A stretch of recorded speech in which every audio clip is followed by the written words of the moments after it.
आपदा प्रबंधन समिति न बनाए जाने पर आगरा सिविल सोसाइटी ने जिला प्रशासन पर सवाल उठाए हैं। सिविल सोसाइटी का कहना है कि जब आपदा प्रबंधन एक्ट प्रदेश में लागू किया जा चुका है और इसकी गाइडलाइन भी बनाई हुई है, तो फिर कोरोना काल के दौरान प्रशासन ने आपदा प्रबंधन समिति का गठन क्यों नहीं किया।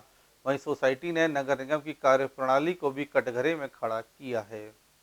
कोरोना संक्रमण काल के दौरान आगरा जिले में जो व्यवस्थाएं की जानी चाहिए थी, वे व्यवस्थाएं नहीं की गईं और न ही आपदा प्रबंधन के नियमों का पालन किया गया। यह आरोप आगरा सिविल सोसाइटी ने जिला प्रशासन पर लगाए हैं। सिविल सोसाइटी के सचिव अनिल शर्मा का कहना है कि आपदा प्रबंधन एक्ट 2005 से लागू है और इसके क्रियान्वयन के लिए 2009 से गाइडलाइन बनी है। जिलाधिकारी इसके अध्यक्ष होते हैं, लेकिन अभी तक आपदा प्रबंधन समिति का गठन नहीं किया गया। पूरे कोरोना काल के दौरान आपदा प्रबंध जिस तरह से कार्य करता है, उस तरह से कोई कार्य नहीं किए गए और मनमाने तरह से जो कार्य किए गए उसने कहीं ना कहीं शहरवासियों को दिक्कतें ही दी। लिहाजा उन्होंने कहा कि जनप्रतिनिधियों को भी जानकारी होनी चाहिए और आपदा प्रबंधन समिति का गठन होकर उसके जो नियम, जो गाइडलाइन दिए गए हैं, उसके तहत कार्रवाई की जानी चाहिए। मैं Anil Sharma, secretary civil society of Agra.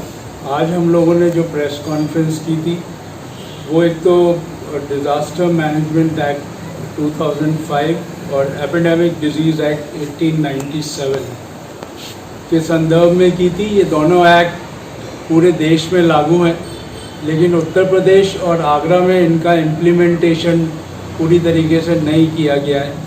इसके लिए फ़ंड एलोकेट होता है और फंड कहाँ आता है, कहाँ चला जाता है। आगरा में डिस्ट्रिक्ट आपदा प्रबंधन अथॉरिटी जो बननी चाहिए थी वो भी नहीं बनी है। जो एक डीएम जिसका चेयरमैन होता है और उसके चेयरमैन को चेयरमैन होते हैं आगरा की जो लोकल बॉडी है, जो नगर निगम है, उसके मेयर, उसके को चेयरमैन होते हैं। अगर ये मेयर साहब को या नगर निगम को ये पता होता तो मेयर साहब जो कि बहुत अच्छा कार्य कर रहे हैं, उनको चीफ मिनिस्टर को लेटर लिखने की ज़रूरत नहीं पड़ती, जबकि अपितु उनको डिज़ास्टर मैनेजमेंट एक्ट इम्प्लीमेंट कराकर सारे कार्य उस हिसाब से कराने चाहिए थे। और वहीं सिविल सोसाइटी ने सवाल खड़े किए हैं कि मुख्यमंत्री को इस बाबत जब ज्ञापन दिया गया तो वह उनके कार्यालय नहीं पहुंचा। उन्होंने कहा कि मुख्यमंत्री कार्यालय से जानकारी मिली है कि वहां इस तरह का कोई भी ज्ञापन या प्रार्थना पत्र नहीं पहुंचा है, जिसके चलते सिविल सोसाइटी ने अपने स्तर से मुख्यमंत्री को आपदा प्रबंधन के नियमों को लागू किए जाने की मांग उठाई है।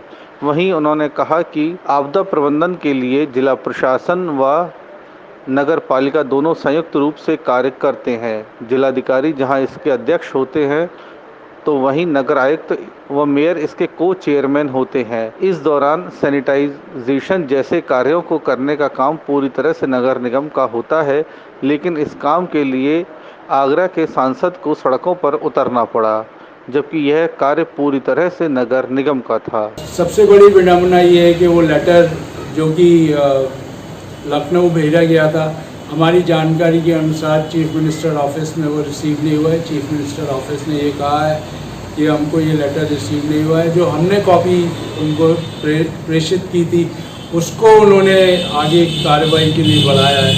ये एक सबसे बड़ी विडम्बना है कि इतनी महामारी, कोविड महामारी से हम जूझ रहे हैं, उसके बावजूद भी, सारे एक्ट होने के बावजूद भी हम समस्या से जूझ रहे हैं। इसलिए हमने जनप्रतिनिधियों को ये सब बताने के लिए कि वो स्प्रे ना करें, जो कि एक स्पेशलाइज्ड जॉब है जिसको नगर निगम ने करना है, वही सारे कार्य करें और डिज़ास्टर मैनेजमेंट एक्ट के तहत ही सारे काम हों। धन्यवाद।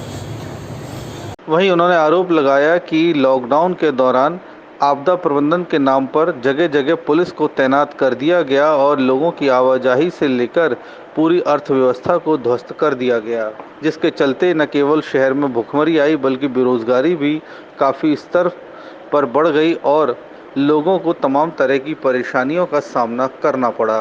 उन्होंने कहा कि कोरोना संक्रमितों की संख्या, मृतकों की संख्या, क्वारंटीन सेंटर और आइसोलेशन वार्डों की व्यवस्था को लेकर फिलहाल वे कुछ नहीं कहना चाहते, लेकिन डिजास्टर मैनेजमेंट एक्ट 2005 के प्रावधानों का आगरा में सही तरह से क्रियान्वयन किया गया होता तो यह आंकड़े कुछ और होते और मेयर को आगरा जिला प्रशासन के विरुद्ध मुख्यमंत्री को पत्र लिखने तक की नौबत नहीं आती।